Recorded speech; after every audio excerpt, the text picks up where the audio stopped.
He pronounces his last name as Vartanian, but for Nick Vartanian, because of his approach to business and his outlook on life, there is another acceptable, allowable pronunciation of his last name, and that would be Vartanian, because through self-expression, he has found that power of collaboration. And in my one-on-one conversation with him, with depth, very insightful. I'm Bryan Fenley, and this is the Honest Something podcast, where we show the human sides of those who work in sports media. We are going to go through the self-discovery process of Nick Vartanian in a way that shows his whys and how it's taken him into so many adventures, fun-filled through life and through the industry as a whole. Before we get started, don't forget to subscribe. Here's my chat with Nick. Excited to have you on. Thanks for doing this. No, thanks, Brian. It's really you've got a great program here, and I think Rod Conti probably said it best. You're the Oprah Winfrey of this series, and so hopefully the waterworks stay behind. But you seem to be pulling it out of everybody, and the stories that you're telling behind the camera is such an important thing for the youth that is watching us grow and kind of adapt and work through a lot of different hurdles in different time periods. And this is a time in media where we're changing constantly and faster than we ever have before. And so a lot of these conversations are great because they're about that baseline level set of who we are as people and how we interact with each other and our lives. So I'm really excited to have this conversation. You just made me feel like I just had the best compliment, because my favorite interviewer is Oprah. She is my very favorite, someone who I aspire to be like as far as the way she conducts these conversations. And like you said, with all of the changes that are happening right now in the industry and how consuming that can be, this is an opportunity to talk work, but also to step outside of that, because those in our work, it seems as if, and why is this? And this is a question that comes to mind very often. Why is it that in our line of work, and sure in other lines of work as well, that our identity, our sense of self is so tied to what we do? And how does that reflect upon your outlook and your identity and how much you feel it is connected to what you're doing in that space? Yeah, I think that at a young age, I really learned that this is what I want to do. I was lucky enough to be exposed to production work, film production. My grandfather worked at Fox Studio. He was a sheet metal worker, so he built sets, more of a blue collar kind of work. And I kind of wanted to take it, one step up and kind of work on the management side and really influencing the industry. And so it was kind of my why from the onset of that first kind of time. My grandfather took me to the Fox Studio lot on site, and I got to see a lot of that passion inside of me kind of just light up. And so I'm doing what I love, and I think that to your question about we spend more time a lot of times with our colleagues than we do with our families. So I always try to make that culture and that environment that we are working in with it, around my control or what I can control, to be a family-oriented kind of culture. And we tend to be that way in entertainment, and we tend to be that way in production.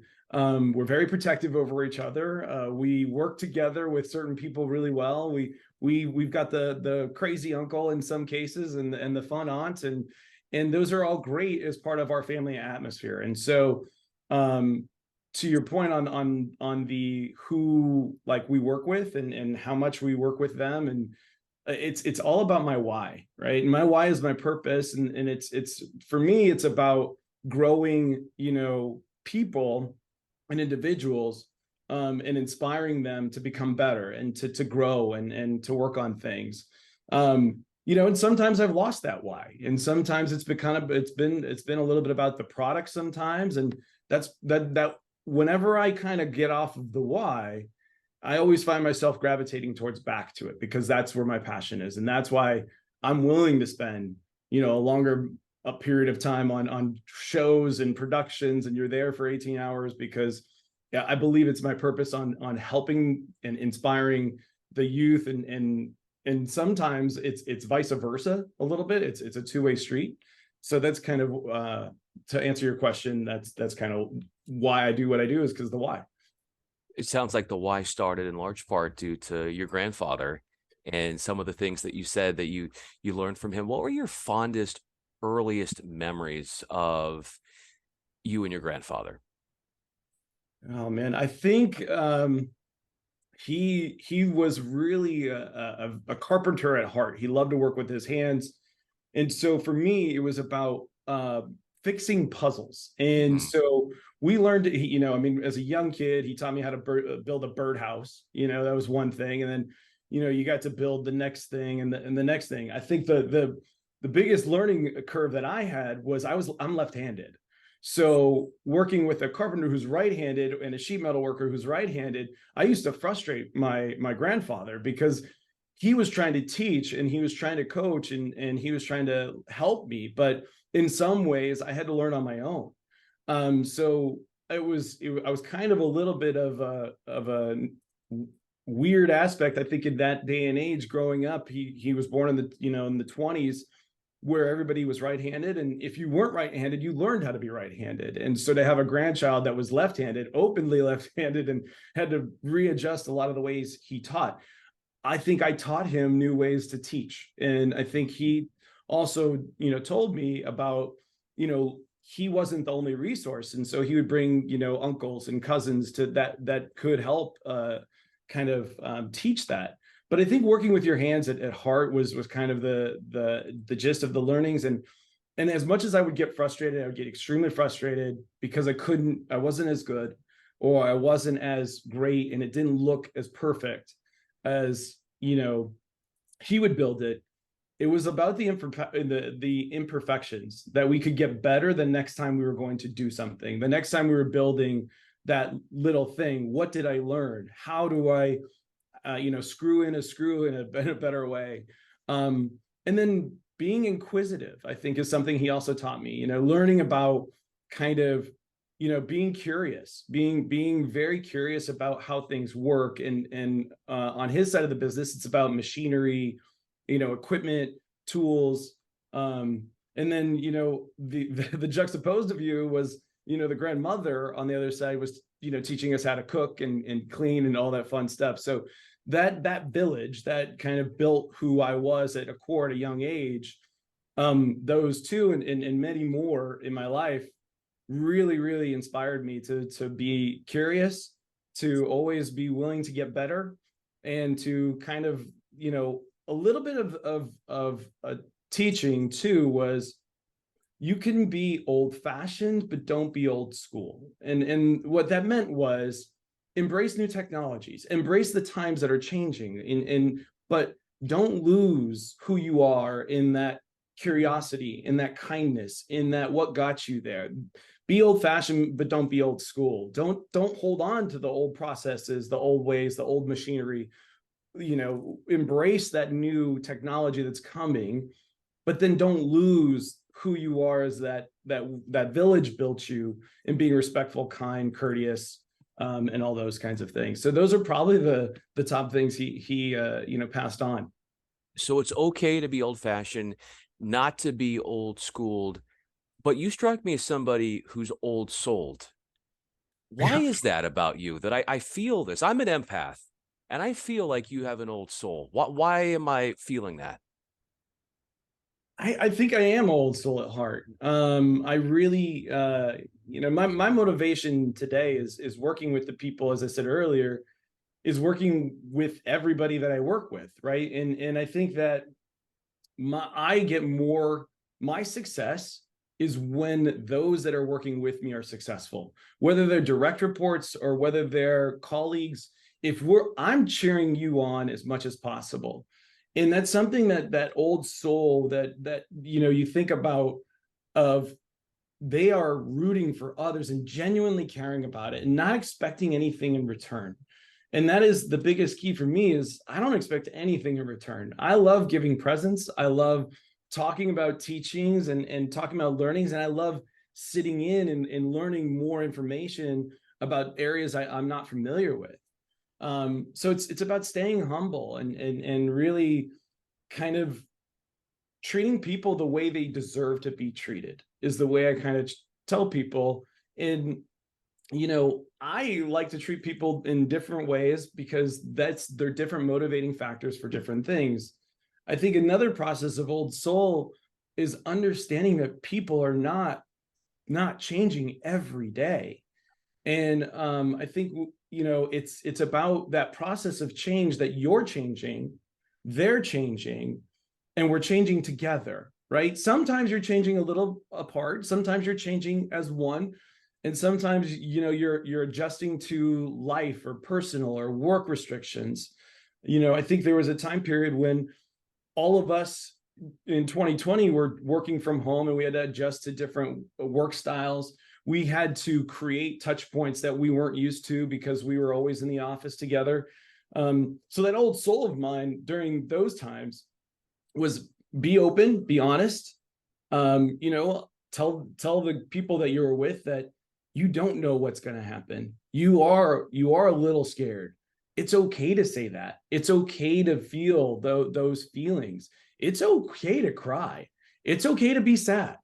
And I think we don't talk about those things as much because that old soul in me is that grandfather that wants to come out and kind of tell people about it's okay to feel the way you're feeling. And it doesn't mean that that's not going to change, because it's going to change, and we'll figure out how to make it change. And even when things are great and things are really successful, if you're not continually moving forward, then you're only as good as the last thing you've done. And to me, that is, we got to continue to progress. We've got to continue to kind of collaborate and move forward. So the old soul in me is really more about the people, Bryan. It's always been about the people I work with. Is the reason I get up to wake up to work every day. Luckily today, I can walk, across the hall, but that's what I mean. When we used to go in the studio every day and we go to the office every day, they're the reason. I always feel like I work more for them than they work for me. And I think it's super important for them to know that I am at their service, hopefully more than they are mine. And that hopefully at the end of the day, if they know that and it's shown, then I'm doing a good job, like, for that day. Why is it that so many people, and you're the total opposite of this, but people feel better when they receive more than they give? And especially in an industry where everybody's trying so hard to get where they want to get to. And you've done a whole lot in your career, and you still have so much more to do and are doing. But to come at it from a place of compassion and giving, that's not something I see every day. How does giving that selflessness off, that vibe that you have, made you actually rise the ranks faster in whatever you're doing, which is so different than thinking, I got to do this and I got to do this for me, for me, for me. You've taken a completely different angle.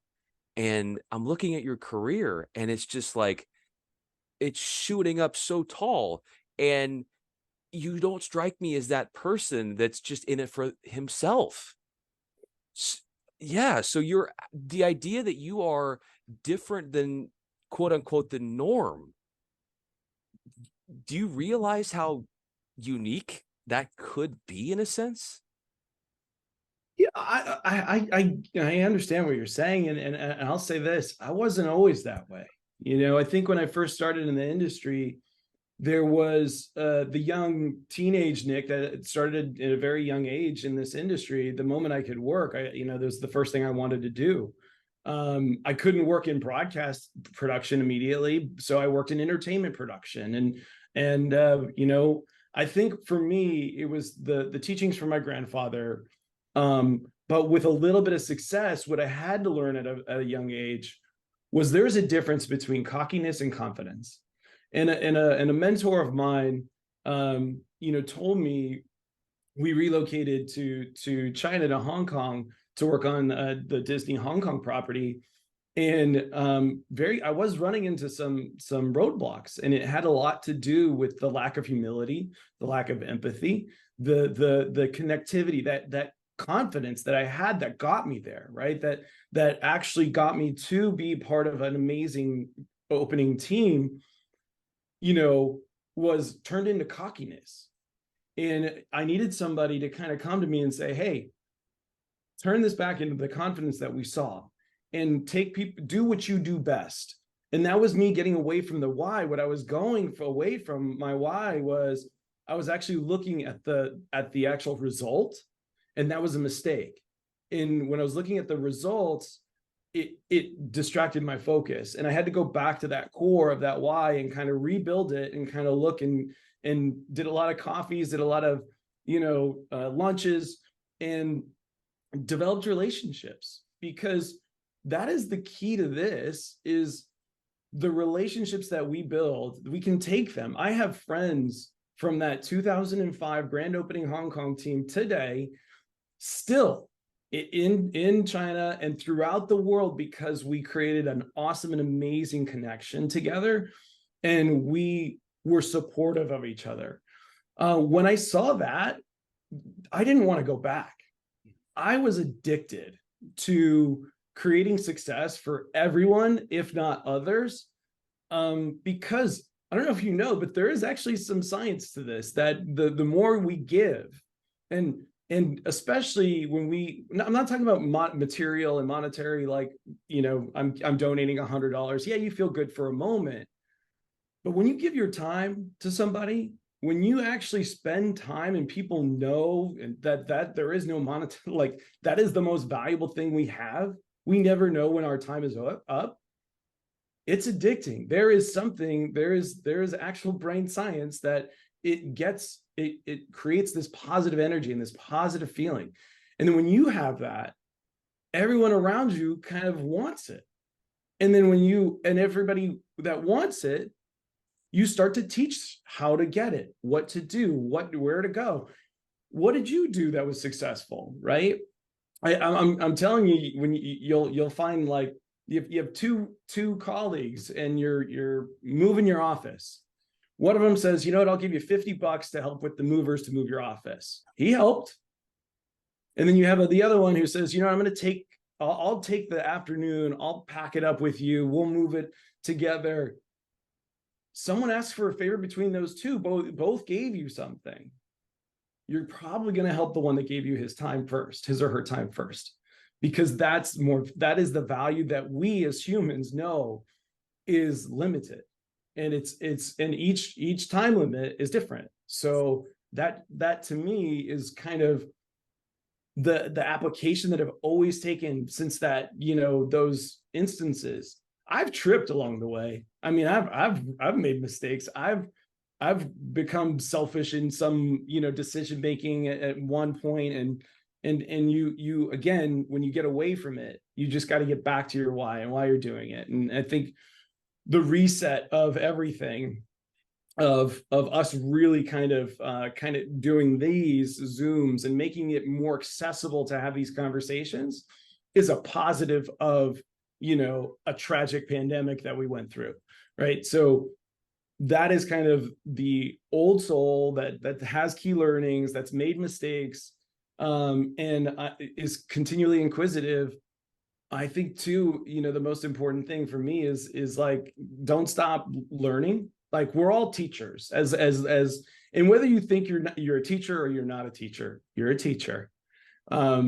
You may or may not know it, but you're teaching somebody along the way, whether it's friends or family or fellow students or colleagues. Just because you don't have a direct report, or you don't have, somebody that you're, specifically responsible for, you're still a teacher.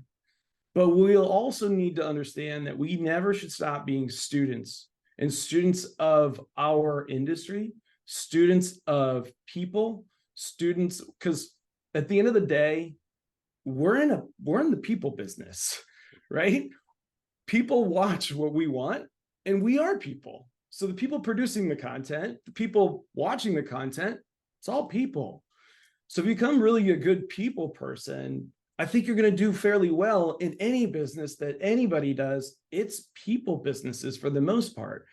So when you can connect with them, you can build relationships, you're going to get a lot further.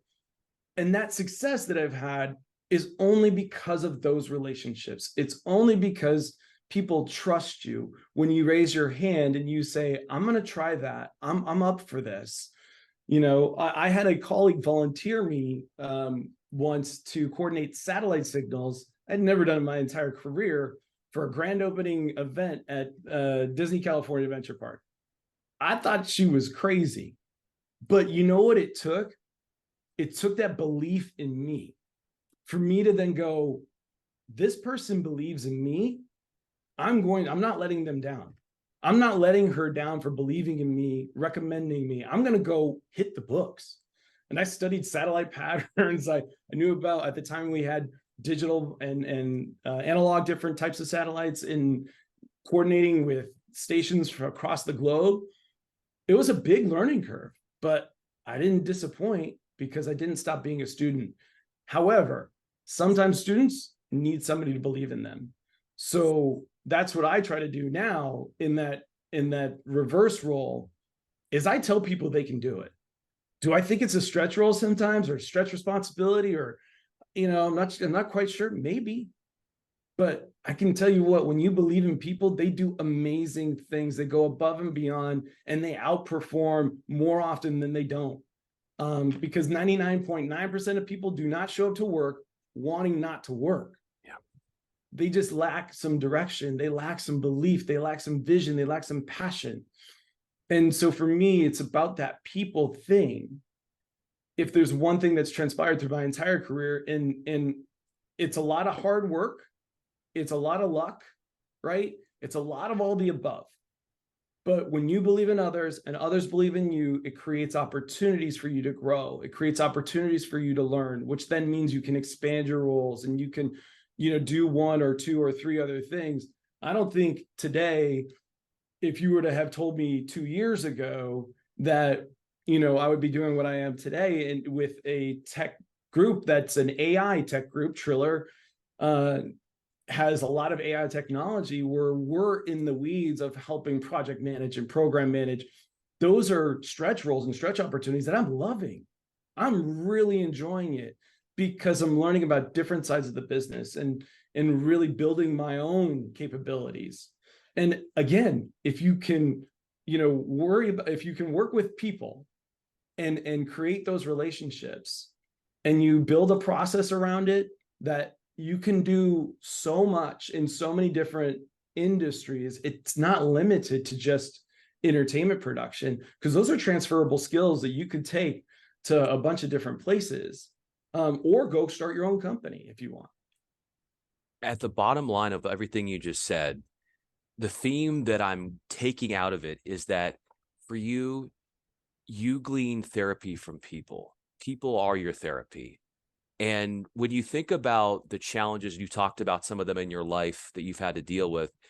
When I think of an old soul, for me, and I would say I'm a self-described old soul, a lot of times it's that need to have to grow up faster than we're supposed to. Not that there's ever a supposed to, but you feel like you're having to become an adult before you're of that age because of, say, trauma that's happened in your life or things like that have happened. When it comes to those aspects of your life where you feel like you've had to grow up faster than you've had to before, what are those and how did people come into your life during those times and be that therapy for you, for everything you're doing for other people, for therapy, as far as uplifting others? When did you need it the most from somebody else and how do they deliver it to you? There's probably two different instances. One, I don't think I've ever talked about publicly. As a young kid, my parents were, going through a lot of difficult times. There was finances that were not always there. But my brother and I never saw that sacrifice. And there was arguments and debates. And I think to your point on the old soul, I became the mediator. I had to grow up at a young age and learn how to manage people. And they just happen to be my parents. Manage those discussions so those emotions didn't get so personal. And we could build arguments and debates, because what we do, we take things so personal. And when we get into disagreements, if we could just take the topic or the debate that we are arguing about, put it out here, and it's not so personal. Don't make it personal. And let's debate this thing. Is it dinner? Is it the movie we saw? Is it the way we did this production? It's not about Nick and Bryan now. It's about this thing. And so I learned that at a young age. It's still difficult for me to talk about, by the way. But, I think— Why is it so difficult to talk about? What part of it to you still resonates so sharply within you? I think it's a matter of the fact that I publicly probably haven't ever said it, so I don't think anybody knows about it. So people are watching this for the first time who maybe know me for my entire lifetime and are hearing this for the first time, right? So that's the thing, is the unknown, and you get scared when there's a little unknown of that response. You don't know what that response is going to be like, So, and I'm sure my parents will watch this and they'll be like, "Why the heck did you tell that story?" But it's a learning experience. And I think that was a big piece. I think another piece was during the pandemic when everybody was, out of work. And those of us in this industry that were out of work pretty quickly. That really took a village of us building our networks, keeping in constant contact and supporting each other. The touch points that I got were insane. I had people call me and we would catch up for 2-3 hours and say, "Why the heck did it take a pandemic for this to happen?" Wow. And that's the support system that we've built, and I'm talking about our network of colleagues. I had my network of family. A family will always check in on me. And, when my family would check on me during the pandemic, I said, "Parents, look, I am single. I have my own place. I'm completely fine as far as, going on my own. You might want to check on my brother who's married and has 4 kids in one single house." But the support system of the network of our colleagues and a friend let me in on an opportunity to work on a project during the pandemic when there wasn't a lot of work. And so we really jived and connected and supported each other through that time and process. And these touch points really lifted me up, because there were points in that I was depressed. And I was fatigued. I was depressed. I didn't know what to do. I was confused. You're a little lost. There's a little identity crisis. Am I doing the right thing? And these are all okay questions for everybody to go through, everybody to ask, right? And there was days where I would laugh, I would cry, and I would, feel all different types of emotions. And that's okay. And I didn't know that until I went through it. And so to pivot to who I am today and is going through those processes of learnings is making sure 2 things are super important: your physical fitness and making sure that you are physically fit, and your mental fitness. And I think that people look at mental health, and that's great. And I think it's awesome, but we need to think about it as mental fitness. We need to continually be exercising our brain, and we need to be working on those kinds of things. No one will get up after being dormant for 2 months and try to run a mile and perform their best. It's basic. We know that you got to get up, you got to walk first, and then you jog, and then you're running, and then it takes time, it takes fitness, it takes preparation, it takes practice. So for me, it was about taking that mental health piece, turning into the thought process that I know as an athlete or a former athlete and a big sports fan is fitness, right? So breath work, exercise that breath work, exercise your meditation, go outside, do things you enjoy, and be at peace. If you're out by the forest, you can go out in the trees and probably have a very relaxing moment to yourself, but focus on that fitness of that is an exercise that you have to do to mentally prepare yourself so that when you do come across an obstacle, when you do come across something that's unexpected, you may have responded differently before, but now you're prepared because you're prepared how your mental health and your mental fitness has worked. So now you're prepared to deal with those things, and we can deal with a lot more. And so those are the kinds of things that I've kind of worked on through the process of that early young age mediation to support of a network of a group that I had built over 20 years. And then now it's like, okay, now that I feel supported, I need to work on these fitness things, my mental fitness and my physical fitness. And that's provided me with a lot of, clarity, relaxation, and allows me to deal with the crazy fun stuff we deal with in productions for long periods of time.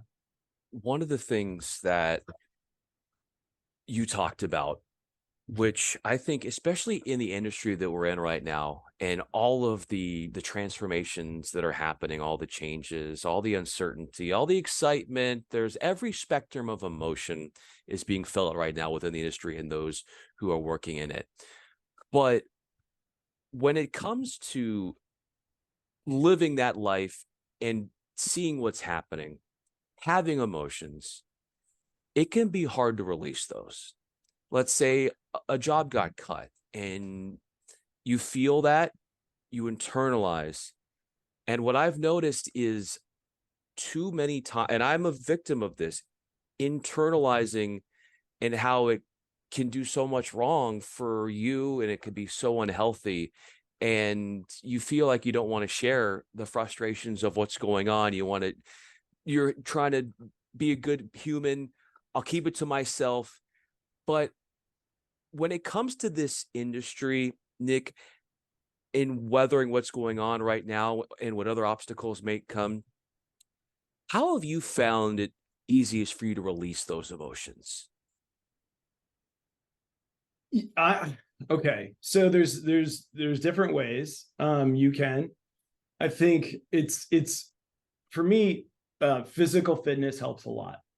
I think getting up every morning, doing something that's active, whether it's a walk, or a run, going to the gym, joining a studio, always a great healthy way to release a lot of your stress and your emotions. And that's a lot of what I've done the past couple of years, is really worked on that, and focusing on that as being one of many tunnels that I can shove some emotions out in the public. Now, what that does to me is it kind of just takes that first step, is puts me in a good mood to be able to have the conversations that I need to have.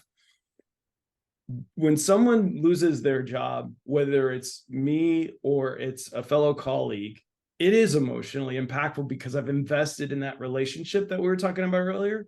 And you've built these relationships, and I care about these people. And I care about everything about it. So it's more about helping them understand and helping them cope through that process. And I've had that when it happened to me, like I spoke about earlier, it was similar. There was a time where I wanted, for a couple of days or weeks, I didn't want to talk to anybody. You don't that there's some negative impact that you think is about you.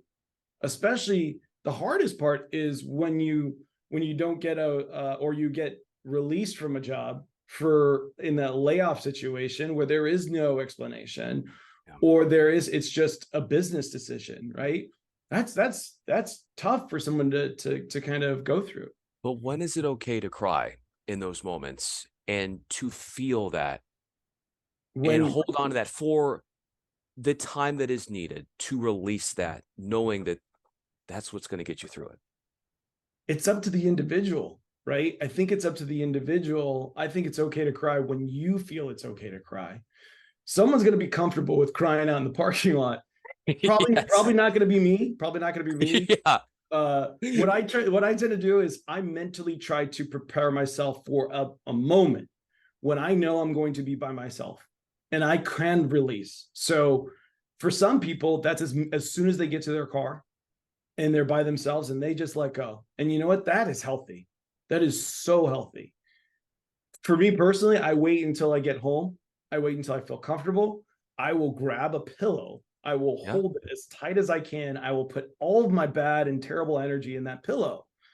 And on the count of three, I will release the pillow and throw it against the couch and scream at the same time. And that feeling for me helps release it. And then oftentimes that leads to me crying and actually releasing all that emotion and physically getting it out of you. Because there is that feeling when you do that, it's out.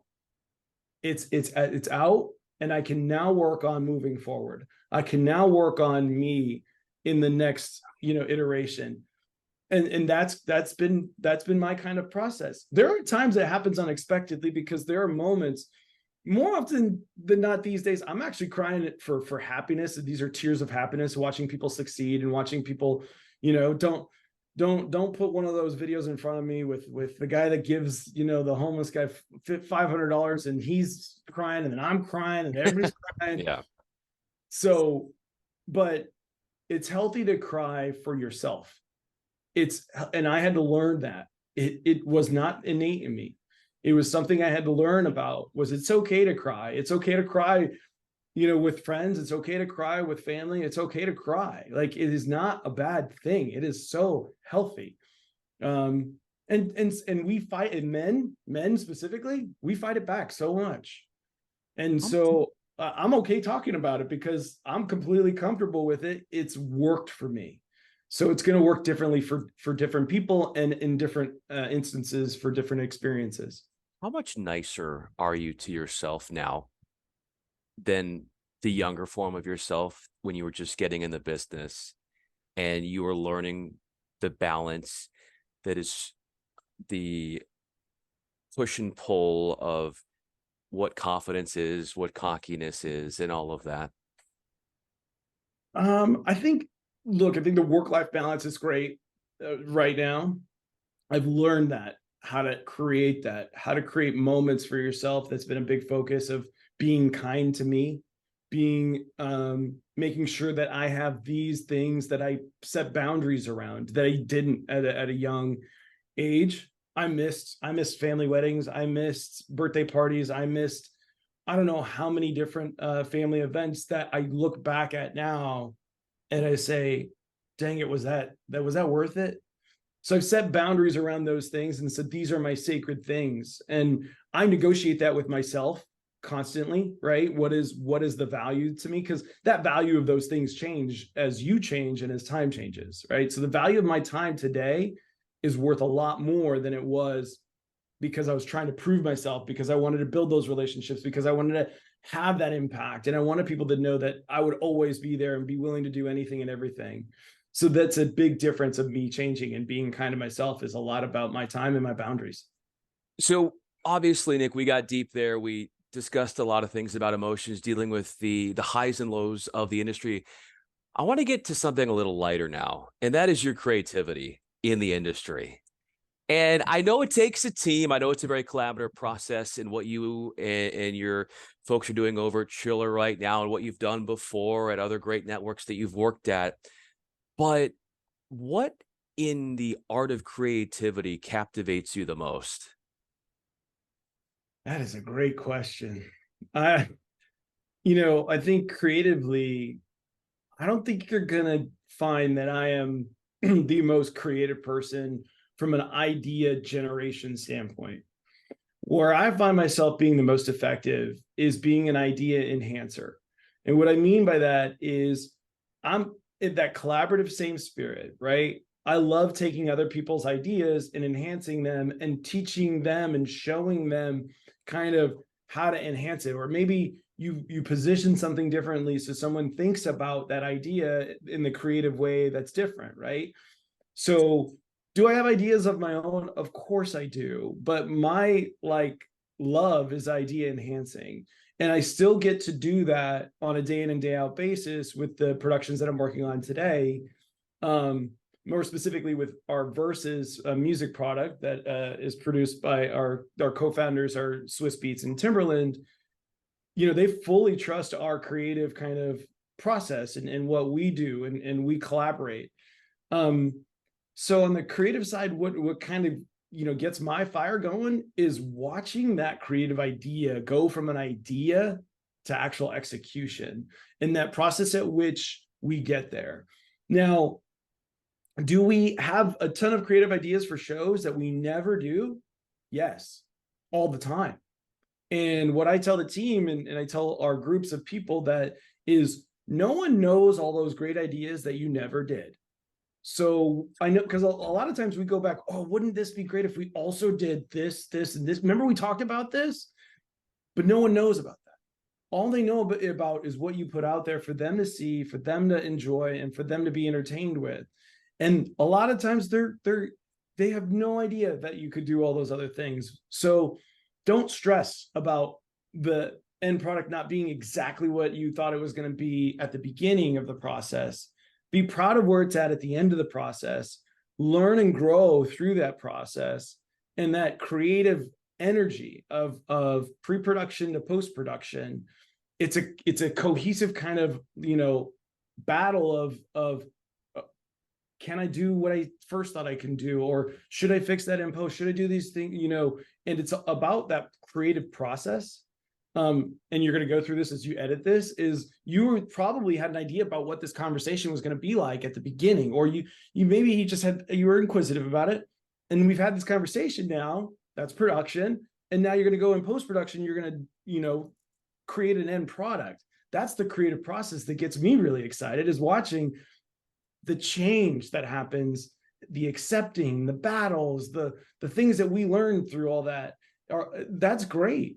And I think there's creative ways. I think, a mentor of mine, similar to what Rod Conti used to teach when we were collaborating at the NFL and working together at the NFL, you can be creative on the operations side as well. I think a lot of people think only directors and creative producers and they're creative, or on-air talent, personalities. You can be creative, right? And so there's just different ways of being creative. The production finance teams, they're creative. They're really creative, if you know what I mean. But it's about the creativity in our lanes that we can bring to the table, right? And so if you're on the operations side and there is budget restrictions and requirements, it's a challenge. It's a problem to solve, and you got to figure it out. And you have to be creative to figure it out, but in your own way, right? Engineers on broadcast trucks do this all the time. You'll see them like, oh, I think if I can do this and then plug this here and plug this, and you watch their creative brain go, and you're kind of, they're talking way above your head, and you're, oh, so can it be done? But they've been creative, and that's their creative outlet. And so each person in our industry is going to have a different creative outlet. For me, it's about the entire production process, and it's also about idea enhancing, meaning, again, you can see my theme here is working with others, getting their idea to be enhanced a little bit, maybe position it differently, and let them see, and let them then take it and run with it, because it's their idea, it's their project, right? I think Brian Lockhart, who was a great mentor of mine, he used to say, if you pitch, you execute. So don't pitch anything you don't know how to execute. Yeah. Right. And I think that's a really cool way to learn, is because you wouldn't probably pitch something if you couldn't figure out how to execute it. Or the positive part of that, with what we saw, was people would collaborate before, and they would know that I don't know the operations, I don't know the cameras, but I know this idea is great, and I'm a PA. Well, you would grab that group of people and you would say, here's the idea, we're going to pitch this, and we're going to execute it together. And so it was that building that process of collaboration and working around. And again, that process, that ideation process, the actual creative process that happens during production, that's all super, super exciting to me on the creative side. How exciting is it? And I wanted to say, what I love about these conversations, in that, like you'd said, oh, maybe I have an idea of where I want to go with this. I kind of come into these as, I know a lot about you, but nothing is scripted. like everything is in my head as far as what I want. I know what I need to know about you, but I also know that if I hang on to those things, it could limit me in terms of something you said, and I could go down a road that could be that much more interesting, that much more entertaining. So the fact is, as do your projects, this conversation has taken a beautiful life of its own, that you go into it.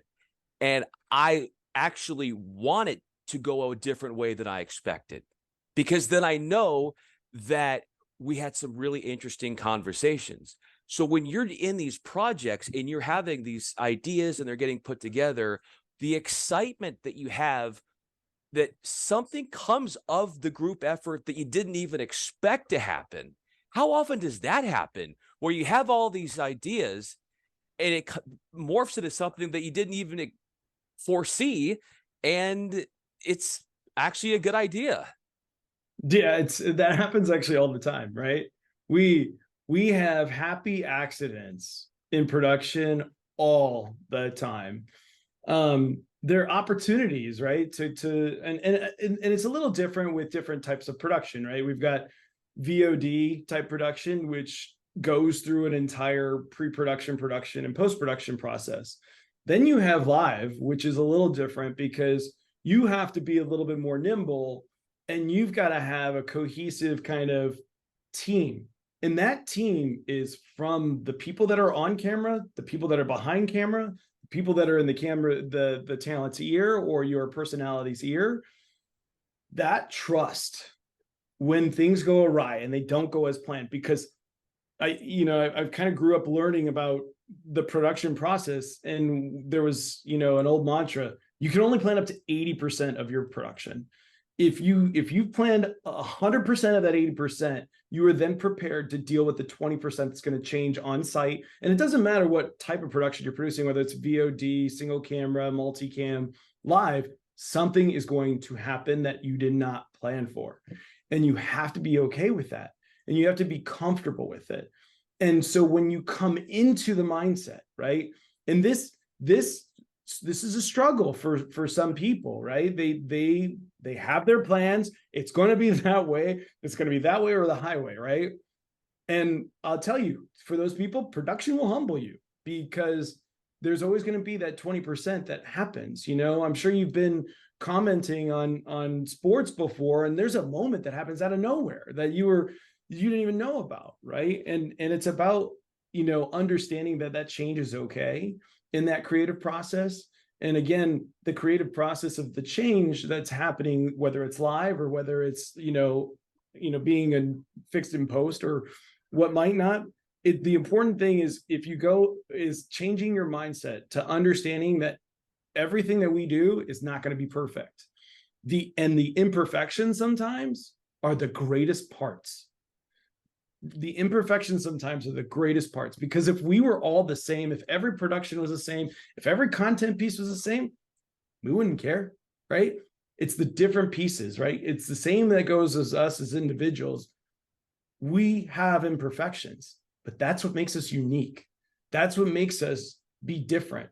That's what people should be okay with, and people need to accept more, is we are imperfect, right? Our productions are imperfect. I can go back to one of the shows I did probably 10 years ago and show you exactly where we messed up, what we did to fix it, and the process, the mindset of us going through it. I always find that remaining cool, calm, and collective in moments, that the way I don't show my sense of urgency when we need to change creative processes in production and we're in the moments, because my sense of urgency is figuring out the solution to the problem we just came across. If it's live and it's a technical problem, let's figure out that problem solution and remain cool, calm, and collective. Because if I get stressed and I show that stress, then others are going to stress, right? I've created this environment now that we talked about earlier, that is this creative family culture. We are here for one another. Doc Rivers had this belief built when bringing back the Celtics, the old Nelson Mandela belief of Ubuntu, right? I'm sad because you are sad, and I am happy because you are happy. And if you build that culture and you build those things, and then you're stressed, Yeah. right? Everybody else is going to be stressed. So if you remain cool, calm, and collective, and people look to you, and you're like, we got this. Actually, you got this. You then just reverse that, re-put the belief back in your team and people, your colleagues or your friends. I do recall a time when I was on a PA gig. We were shooting a commercial for Disney, and we made a few mistakes, and the creative prop team was a little discouraged with us. And I basically looked at him and I said, dude, we're just going to keep doing this. We're going to get better. Like, we're going to be so good that they're never going to know the mistakes we made. And we fixed all of the things because we did it together. We both believed in each other, and we were just PAs. And we just built that belief in each other and said, we're going to go get this done. So that's kind of that mantra that I kind of continue with. When you think about coming off a project, and obviously there's going to be a whole lot of self-critique, you're going to debrief, you're going to look at it, you're going to analyze, say what you liked, what you didn't like. But when it comes to the scope of how long in the aftermath of the event you're thinking about it, how good do you have to feel about how something went so that it stays longer in your present mind than, say, maybe like you said 10 years ago when there was something that didn't go well and you hang on to that, and that holds a sting, and there's some of that lingers on. So so how good does something have to be where it overtakes a rumination inside of something that didn't go well? I think that I really am at heart. So I was a football athlete, went to Diamond Bar High School in Southern California.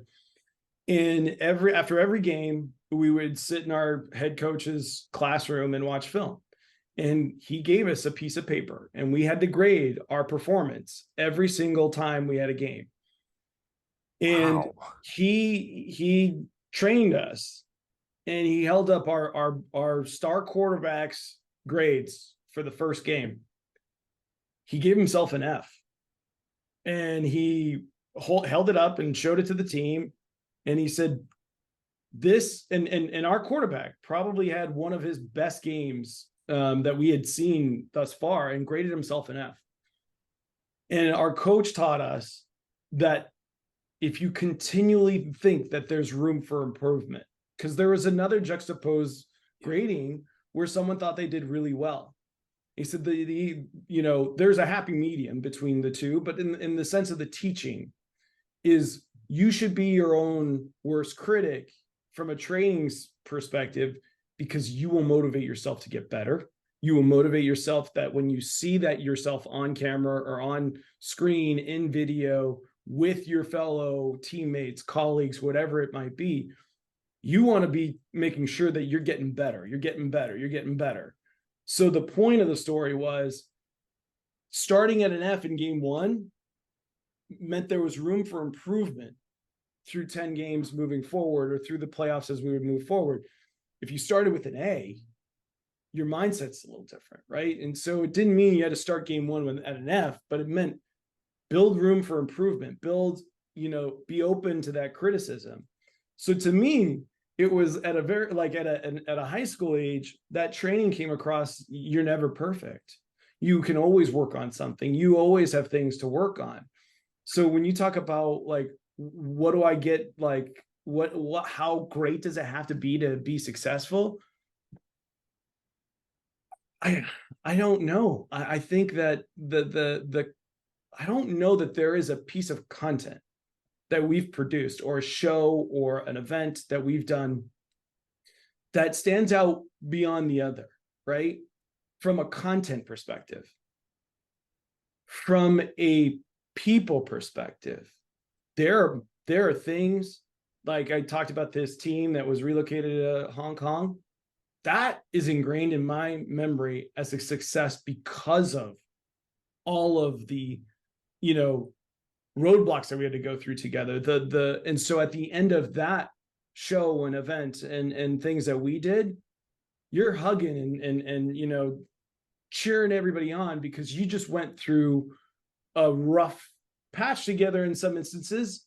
And those I think are the ones that I love, right? Those are the ones that I love, is when I can look around the room and at the end of a versus show today, as we produce them, I know exactly what mistakes we've made in the show, and there's no reason to harp on that on the day of it. Like, let's celebrate what we just accomplished. And like the best piece of content that you produce sometimes, no one knows. You don't even know it. Like, you don't even know that it's the best piece of content. So you don't even know when to feel good about it, right? You can feel good about, I remember one of our versus shows last year. I thought we directed it really well. I thought we were, doing things excellent. And it was kind of a okay show, right? It hit what we wanted to hit. Our audience really liked it. I watched it again and go, that felt really good, but like, it just didn't hit the way I thought I wanted to. Juxtaposed to a show a couple episodes down the line, we were dealing with chaos. And it was probably one of the best pieces of content we've ever produced as far as shows are concerned. And we all stood around the room at the end of the show and we're like, holy shnikes, we did something amazing here. Like, this is great. Like, this is going to be a moment in history. So I can't pick like a perfect piece of content that I've done. To me, it's not about that. It's about the content stuff. Like, the result comes after all that other stuff. And so for me to be focused on the result, or kind of always looking at the result, I don't worry about that. Like, that's going to happen. If you hire good people, or you're working with good people, you've got creative support, you're being collaborative, you've done your due diligence, you've planned your 80%, your 100% of your 80%, you've done all those things that we've talked about, that content piece is probably going to be pretty good. So the things that I get really excited about are when we overcome a lot, we go through this iteration process, and we still succeed, right? We still succeed despite all of these obstacles. Some are self brought on obstacles, some are, exterior obstacles, but either way, that to me is the most successful creative pieces of work I've done, are the ones that were the most challenging, even though they may not be on par with a piece of content that you probably have seen produced by groups that I've worked with 15 years ago that I was super proud of, that are really great, that I'd rewatch over and over and over again. Two more for you. This one, playing off of what you said about part of this in this life, and not just this project, but if we look at it from a more macro level, it's a process. And as you're looking at ways in which to get better, there's always, as you said, the challenge, the more of it, the better.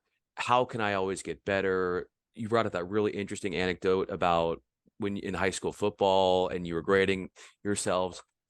But where do you find in your life can the clash happen between having, and rightly so, justifiably so, the never-ending appetite to want to get better, but at the same time, not to be totally obsessed with the outcome and enjoy the ride, enjoy the process, and enjoy the progress along the way? And how can those sort of tug at each other and take away from one another, and how you've been able to maneuver that? There's a couple of different ways that I think about things. I think, we oftentimes, sometimes we think about the gas in the car, right? And I'll use this analogy. I've used this analogy a couple different times. And it's about we focus on the gas in the car, and it's not really about the gas in the car that's gonna, if you don't know where you're going, right? You don't know your destination first. You need to build that destination. And that's the process that you got to build to, and you are working towards, right? So you've now built, you're saying, get in the car, I'm driving, here's where we're going. I stand up in front of a room and I say, we're going to do this great piece of content and we're going to get there. It's like, Nick, we have no money. We don't know what the operation pieces are. And then I'm like, do you want to get in the car or not? we'll figure out the gas, right? Once we get everybody on board, then we will be going towards the same vision. We'll be working towards the same destination. We're gonna figure out how to get the gas in the car. I think oftentimes people think about it the reverse way. That's a And I great would point. say that you lose your destination when you're constantly thinking about the gas all the time. And how am I going to get gas? Or these days, electric charging station. Um, but you get my gist here is the fact that it's about the destination that we're going to, and we're going to together. And that's the process at which I always try to think about it. So that's kind of my just overall mantra on that process. Now, I think you have this end product, right? You think about this end piece of product. Well, how do you get there, and how do you make sure that that product's really good?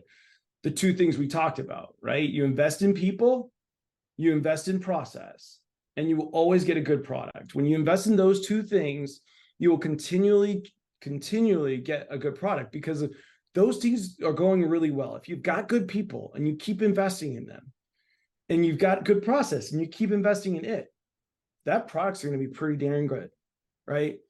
And so I think that those are a few things and a few examples of ways to think about how you can get to your destination that you want, right? So those are just two overall ways of thinking that I kind of generally bring to the table when we work on projects.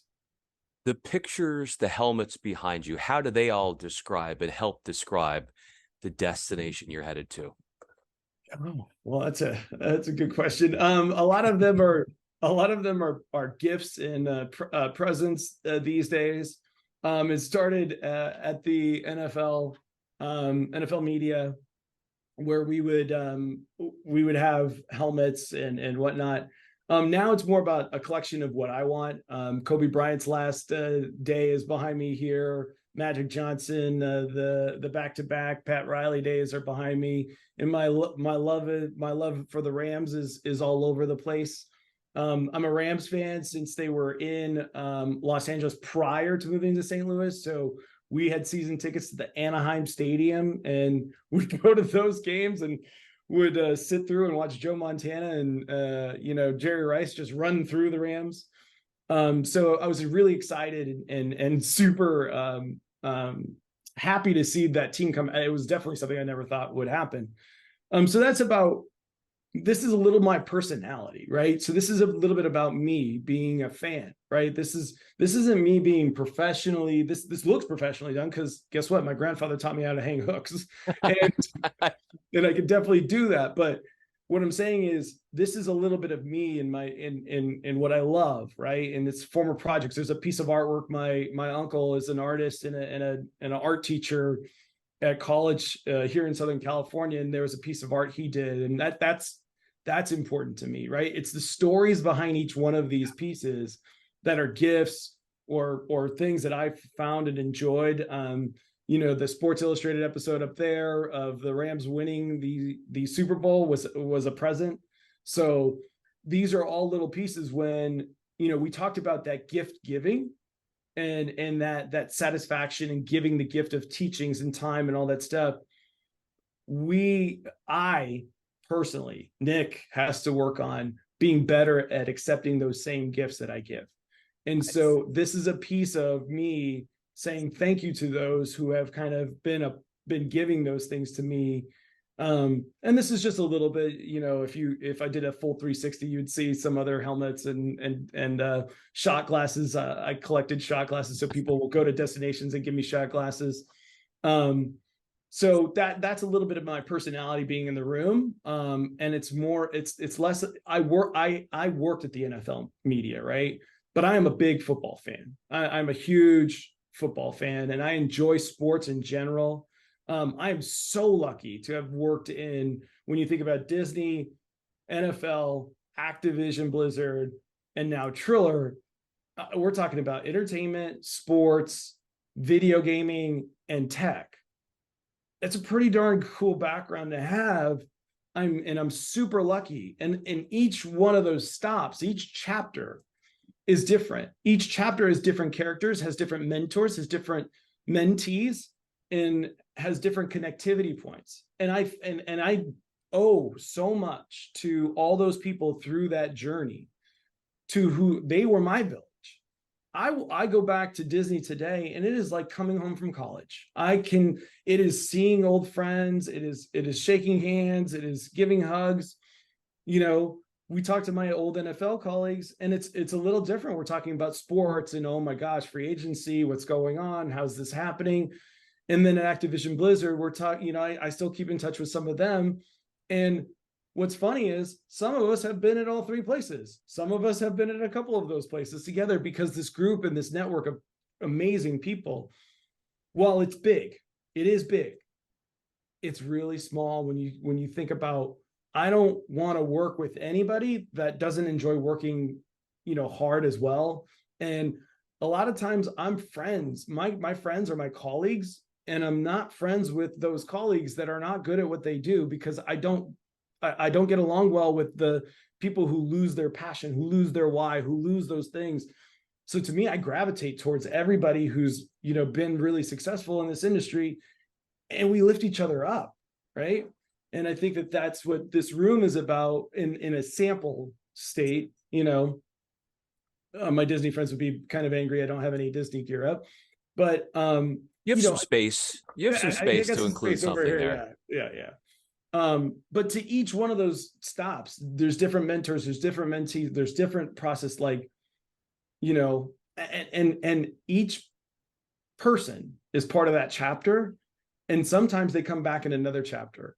And sometimes they come back in and I'll say this real quick is, don't ever leave a job because of Joe or John or Greg or you know, anybody, because there's going to be those people at another company.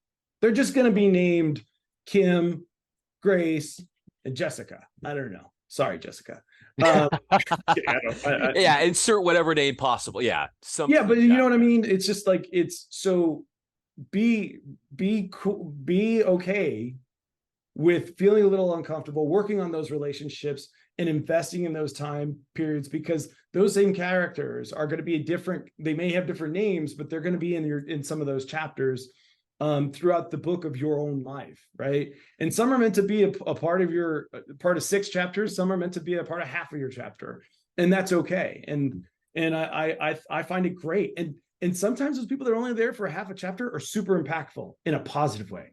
And that's okay too, because sometimes they're not meant to be a part of the entire book. At the very first chapter is the influence of your grandfather. And I got a feeling just that influence, just what he taught you, what he showed you at that very young age, it finds its way to waft its way through every chapter in your book since. And I think that's going to continue on and continue on. And as we conclude this conversation, for as much, and we really were able to harness this, as much as you give back, it's okay. If it's only for this conversation and nowhere else, Nick, it's okay just a little bit to celebrate yourself, what you've done, and be proud. And I know you are, but as someone who has done so much, this is an opportunity on top of all that to celebrate you and for you to feel that. It's not, as you said at the beginning, it's not cocky, it's confidence, it radiates, and we captured it here in this conversation. Nick, I'm Bryan Fenley.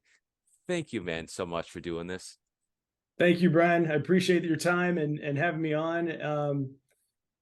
And thank you for celebrating me. It isn't, to your point, this has not happened. This is the first time I've ever done this. And it's really great having this conversation. And I'm really proud that we're going to have this conversation out there so people can listen to it. And, you know, I would encourage anybody to reach out to me directly if they want some more, and we can talk. And I'm always here as a resource to as many people as I possibly can, right? And I want to get to know as many people as I possibly can and learn from as many people as I possibly can. So thank you for the celebration. Thank you for having me on. And I look forward to talking to you and listening to so many more episodes. If you haven't checked out any episodes, gosh darn it, Go watch a couple. We've got amazing people on this show.